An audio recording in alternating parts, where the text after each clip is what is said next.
Aloha and welcome to Thumbing Through Yesterday, the podcast where we take our favorite books down from the shelf, blow the dust off, and remind ourselves why it is we love them so.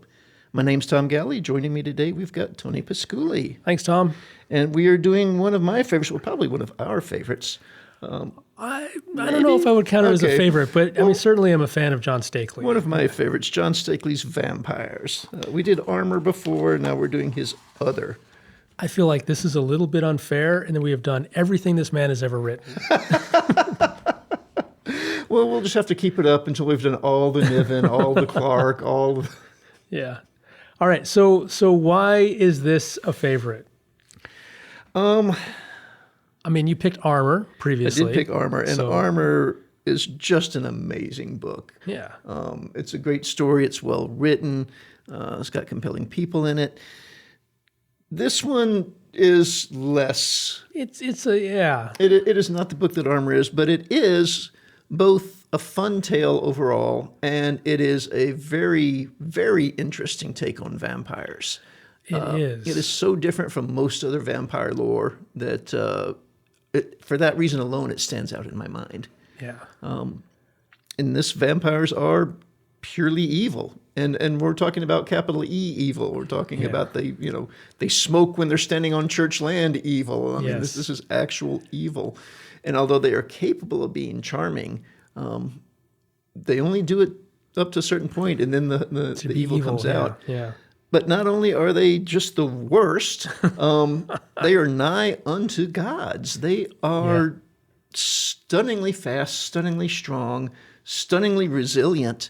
We've got masters dive through iron bars and pull down columns that hold up buildings.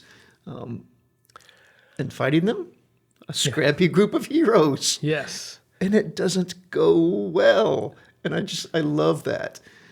One of the things I love about it is that it's very explicit that this scrappy group of heroes is fighting them for money. I mean, it's in the title, which sadly, my edition here seems to be inspired by the movie, because the original title is Vampires with a $sign at the end. Yeah, the $sign replaces the following S. And it's just right there in the title, Vampires. They're bounty hunters. Yeah, I mean, they're bounty hunters working for the Catholic Church. Yep. And then it turns out, it turns out that the bounty hunting aspect of it is really just an excuse for these guys to be able to do the thing that they know that they have to do and ought to do, but they can do it with a clear conscience. Like, I'm doing it for the money. I'm not a do-gooder. I'm not a hero. There's not a one of them there that's actually there for the money. None of them. But we have, in fact, when they finally managed to recruit Felix, his sticking point, his last ditch effort from giving in to what he knows he has to do is, I want $50,000. Yeah. Which, wow, talk about setting the bar low. Yes. Also, he's rich. We established that he is very, very rich. He's a multimillionaire. He doesn't care about money. So this is transparent. Yeah. In fact, Jack Crow, leader of our scrappy band, predicts that it's exactly what he'll do. Yep. And why. Yeah. Yeah, it's a sort of thing where you initially, when we're first introduced to our scrappy group of heroes and Jack Crow and whatnot, you're like, oh, yeah. And you don't get very far into the book, and they get their asses handed to them. And then you start actually thinking critically about what they're doing. It's like, this is not the smart way to go about this. It's interesting because they deploy a bunch of really interesting tactics early on, but then they discover tactics later on. It's like, what? Seriously? You never considered silver bullets before? How long have you been doing this? That was fantastic. And we know, from the priest, and this would have been fun to have him explore later, but werewolves are a thing. Yeah. So when they make the realization, I don't know how much detail to get in this, but they make the realization that they see a priest, a bishop actually, brain a vampire with a silver cross, and the wound doesn't heal. Yeah. And then they get to talking it through, and our new priest, Father Adam, says, silver bullets work on werewolves, but it has to be a single bullet. Can't have a shotgun blast. It has to be of silver that was once part of the cross. So there are limitations on it, and there are limitations to what the silver does to them. It doesn't heal, but it's not a magic bullet. It's not instantly fatal. You still have to stake them and cut their heads off or burn them up in the sun, but it certainly causes them intense pain, which slows them down, muddles their thinking. These are scary. Now, They another are. thing that just from a plot perspective, they debrief immediately after each encounter, whether they're successful or not, and they debrief under hypnosis to make sure that the details are present. And these records are sent to the church that have archivists going over them immediately. And we're talking about immediately after a battle. They're licking their wounds, they're bleeding to death, they're on the run, and they're still doing the debrief because it's that important to get any information out. Yeah. Somehow, the entire team, the entire group of archivists, and everyone else along the way missed the fact that the vampire that went chasing them down the road was shouting Jack Crow's name at him. We don't realize this until a quarter of the book later, and it's Crow himself who realizes, oh my God, this vampire knows who I am. Yeah. Yeah, that was glaring oversight on the entire team there. Well, I mean, I don't remember now, but it's clear that the church is keeping a lot of information from them, information that is relevant, and they just don't feel like sharing with them, like the fact that there's a team in Europe that gets wiped out to the man, and they don't tell them that until much, much later. They don't tell them that right away. Yeah, but they're not keeping information about this is a more effective way to kill vampires from them. Yeah. Well, as far as we know. As far as we know. Yeah. And it just seems unreal. You're right that nobody thought to try shooting at them, and nobody at the church said, try a silver bullet. Why not? Try a hollow point with holy water in it, you know? Yeah, I mean, try, a fragment of the true cross in your dum-dums. Try, anything. This is Bureau 13-101 stuff. Yeah.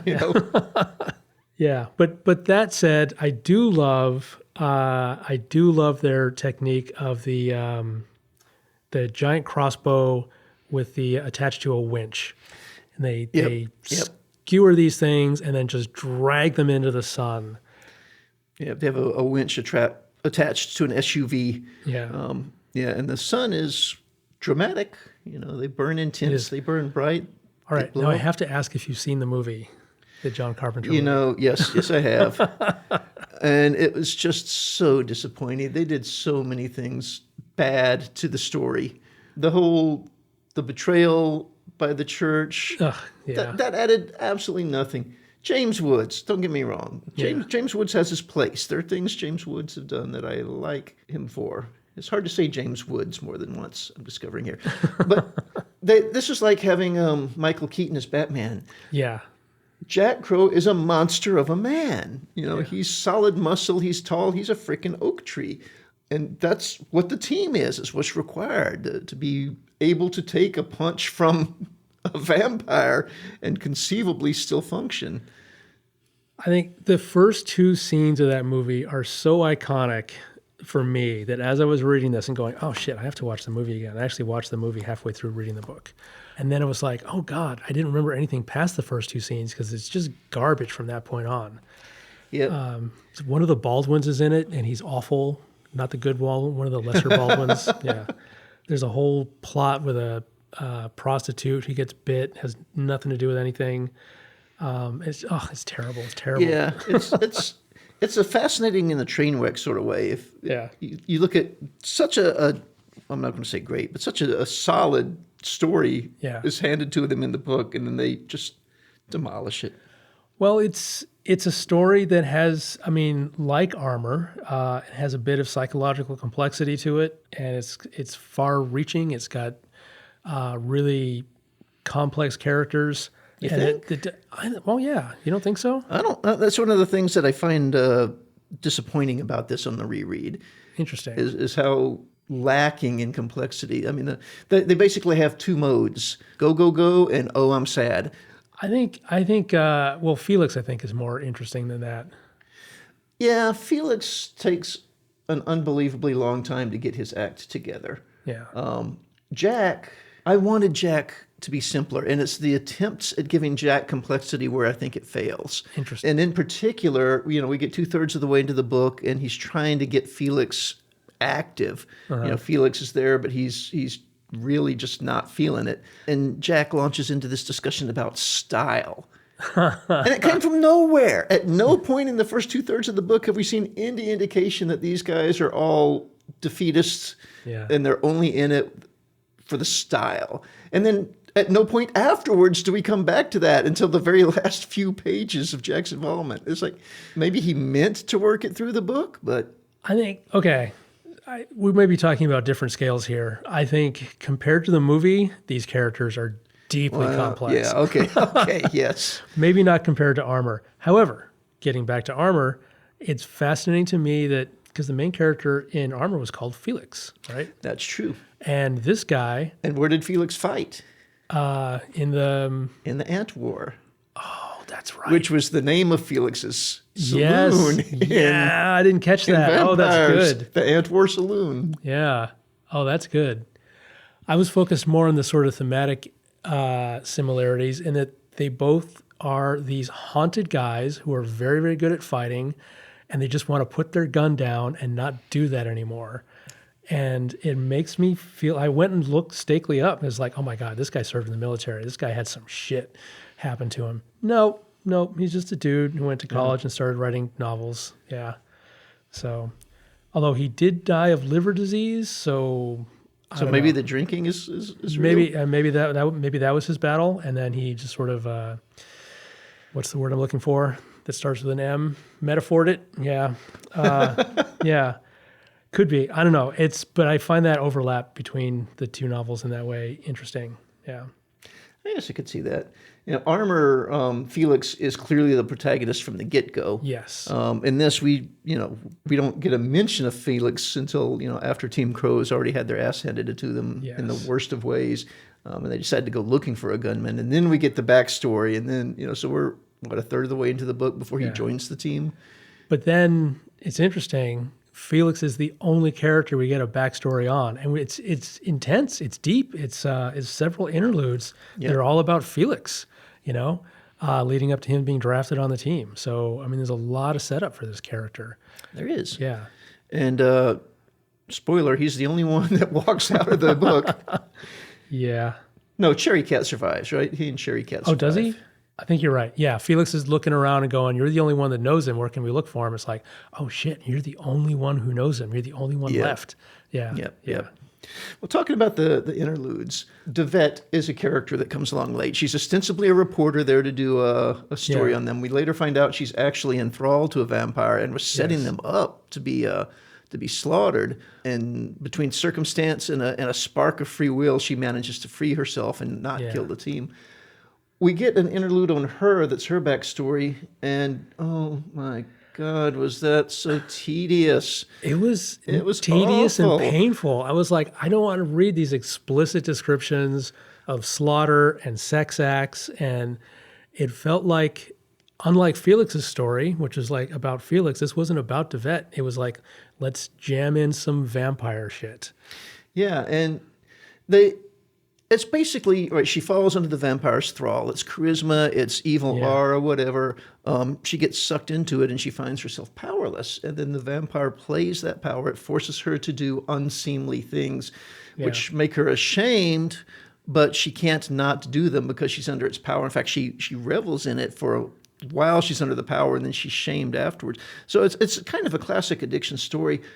But he just keeps beating us over the head with it and coming up, like you said, after lengthy. each scenario, he comes up with a worse scenario and a worse scenario. It's like, I really don't need this. Yeah. I dutifully read through it because there are a couple of plot points that become, important further down the road.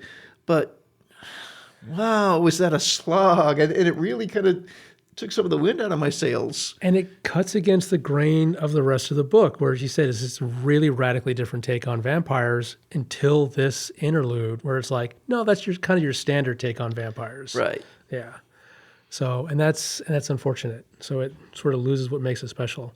Yeah. That was my least favorite part of the book. My least favorite part of the book, too. I toyed with the idea of taking that interlude and ripping it out and then getting a Post-it note that said, the silver made him bleed. There are like 2 or 3 facts that come out that are, in fact, important and relevant further down the road. But wow, did we not need however many pages that was of self-pity. Well, Although, thematically, here you've got another character, the only other character whose backstory we do see, and it's someone who is battling their literal demons. Yep. Yeah. So Because we see people that we know are enthralled to the demons, to the vampires, trying to set the team up. Little team in Texas, town in Texas, both the sheriff and not the sheriff, but the police chief and the mayor are trying actively to get them killed by vampires. Yeah. And it's so comic, the way they're so over. It's like a 7-year-old trying to put something over on them. yes. Yeah, come look at our new jail cells. Yeah. Yep. We're going to drop by to give you the check. Oh, but I'm going to do some shopping first. Oh, It'll God, be a little yes, after that whole- sundown. Is that okay? A little after sundown. Yeah. What hotel are you in again? What room number? No, don't meet me in the lobby. I'll come up. Yep. That was funny. Yeah. But yeah, this what I remembered of this story was mostly the scale of what the vampires were capable of, and the efforts of the scrappy group fighting against them. I had forgotten most of the binge drinking, which don't know how I managed to forget that, because there's a lot of that going on. And I had forgotten most of the pity parties, and there are also a lot of those. And there's a lot of recklessness associated with it. I mean, they're very, very careful and organized, almost militaristic when they're going after vampires. And then when they're done, they're just like, yeah, okay, drop all precautions. Let's just get wasted. Yeah. We got away. Yep. Yeah. And just on the same, they think themselves safe on holy ground. Yeah. And they let their guard down. And the vampires, holy ground hurts. Yeah. And they acknowledge it hurts, but it's just pain. Yeah. And they are mighty. So twice we have them infiltrating, smashing their way into a church and wreaking carnage, or at least attempting to on the second one. All right, I had a question for you because there is something I did not understand in the ending. Okay. And it's that bit before we get to Team Felix, the last interlude, and some horrible thing comes after the diseased Felix and searches through his stuff, and then that's Jack Crow? Yeah. What? Yeah, early in the book, we find out that the vampires want to turn Jack into a vampire. We're never given much of a reason for why. Well, take out one of the most fearsome vampire hunters would be reason enough. I mean, maybe they have something deeper in mind, but... Maybe, but then... Jack sacrifices himself, as does Father Adam, trying to kill this particular nasty vampire. Yeah. They get Jack's body, they succeed. And then we get that, like you say, that weird interlude. And it's written, I think what he was trying to do is write it in first person from Jack Crow Vampire. But he's got memories of crossing the ocean. He's got memories of crossing the ocean, which maybe it's supposed to be racial memory of thing. And he talks about disease Felix, which doesn't sound very vampire-like to me. I mean, I could see, having a hated enemy, but Felix hasn't done as much to them as Jack did beforehand. So I don't get what that last interlude left me just baffled. It didn't add anything. Yeah. It did not give me the perspective of Jack Crow Vampire, which is what I think it's supposed to be. Mm-hmm. Because he keeps that, when Felix does kill him, he was in the church, he makes that same reference to disease Felix that he made in the interlude. Yeah, it's certainly a bleak ending where you have this protagonist all the way along and then he dies, or does he? Mysteriously his body vanishes. And then, so he comes back as a vampire. I mean, how telegraphed was that? Yeah. Right. But it's unsatisfying because we know that there are different levels of vampires. We know that there are goons and there are masters. And I assume that's a progression that happens over time. And so I'm not sure why Jack would come back with that much intellect, which he seems to have, unless they've sort of accelerated the process. I don't know. It was all very murky. We don't see we don't see the transformation. Yeah. We know that they go down into a basement in the jail, and there are bodies lying around that are decomposing, that are covered in maggots and are bloated, and they still take the time to behead and stake and burn them because they will come back. So I guess, being killed by a vampire, you become a vampire, but maybe there's also another ritual that turns you faster or differentiates between the bestial and the master class. Yeah, could be. I don't know. We don't know a lot. but we don't really get into that in the book. So No. so this is like this is a lot of, assumption of lore to drop in the final pages of this Yeah. long novel. Yeah. And the Jack thing, I mean, we know it's the Jack thing because he knows what room inside the church, mansion, Yeah. holy premises. He knows where Felix's bedroom is because it used to be his bedroom. Yeah. So, I mean, clearly it was Jack. But also, like you said, the memories of leaving vampire kind and crossing the ocean. That, Oh, well. So I do like the handoff, though, from Jack Crow to Felix, of Felix sort of taking over the reins. That's very, you ever see the movie Live and Die in L.A.? Yeah. Yeah, that's echoes of that as this wonderful, and the idea, I think that's also expressed in that movie, that you can't win. You can't win against evil. All you can do is just fight, push it back every day. You can't give up because then the evil wins, but you can't win. Yeah. So you cannot. You will die. You will die badly. Yeah. And they hammer on that. I love though. I mean, Felix looks at what happened to Team Crow and goes, "There are so many things that you guys just did wrong." Yeah. More priests. His team is going to be 20 priests. Yeah. There's some fun stuff in there about the religion too. I like the fact that at the end of the day, Felix decides not to convert before he gets married. Does he get married? He does. I guess get that married. means Stevet has to have survived too. Yeah. Huh? Yeah. I just clicked. I was thinking that they all died, but She's not part of the original team, right? But the father, the man, which is this supposed to be the Pope or is this merely somebody high up in the? I don't think we ever get a straight answer on that. They just refer to him as the man. But anyway, officiates the wedding anyway, because it's not a question of converting. He knows the truth, right? In this particular case, the church is the embodiment of good, and the vampires are the embodiment of evil. And there's no wiggle room. There's no discussion about this. It's actually the way it works.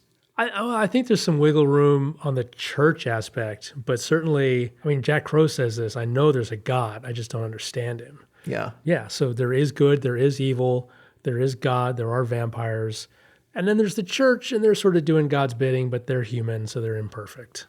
Yeah, so, yeah, and that's legit. Again, in that final scene when Jack is there trying to kill Felix, the man is actually in the bed, right? And he rolls over, he says something pityingly, and he lays his hand on Jack Vampire's cheek, and, the pain. Yeah. He's so holy that he is actually a weapon against vampires? Does he have an artifact on his hand? I really wanted to know just a little bit more about that. He's got to be more than a priest, because we've seen priests battling vampires together without that effect. Yep. Or before without that effect. So, yeah, so he must be high up in the priesthood, or, I don't know, slathered in holy water, or who knows. Yeah, that whole... That interlude, tear it out of the... You're right, tear it out of the book. Tear both of those interludes out of the book. Yeah, don't literally tear the book. It's your book. That would hurt me. Yeah. Maybe put a post-it that says skip the next 15 pages. Yeah, skip ahead. All right, so what else did you like about it? Oh, I don't know. I mean, that encapsulates it. It's just a fun read. It is a fun read. It's a fun adventure with a couple of really unexpected turns. Usually your scrappy group of heroes gets beaten down. Maybe there's a death. Yeah.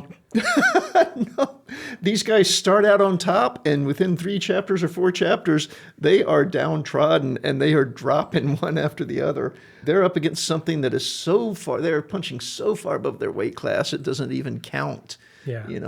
I saw a sumo match one time, and in one of the intermissions, they brought a dozen kids, like, 6, 7-year-olds, and they had one of the sumo giants in there, and the kids are supposed to take him down, and they're just literally climbing all over him, hanging off his arms, and he's walking around completely unfazed by them. Yes. This is what we're talking about, So yeah, that's what I like about it. It is certainly a good book, and if you're a fan of Armor, it's certainly worth reading, because I find echoes of Armor in it. Although, if you had to choose between the two... Armor is so much the better book. Yes. And Armor's the first book. I know. I don't know how he came out of the gate with that. Yeah, that's crazy. Apparently, he was working on a sequel when he died to Armor. Although this book seems like it's better set up for a sequel than Armor does. Yeah. Well, at the end of Armor, our hero is simply gone. Yeah. Right? So, I mean, they could restart that anywhere. Yeah. But we'll never see that happen. No. All right. So what's up next? What is up next? Oh, I remember. Next up, we have a a book called The Comedy Writer by Peter Farrelly. Peter Farrelly, better known as one of the Farrelly brothers, who wrote and directed There's Something About Mary and other cringe 90s comedies. All right. Something to look forward to. We'll see you in 2 weeks. See you in 2 weeks.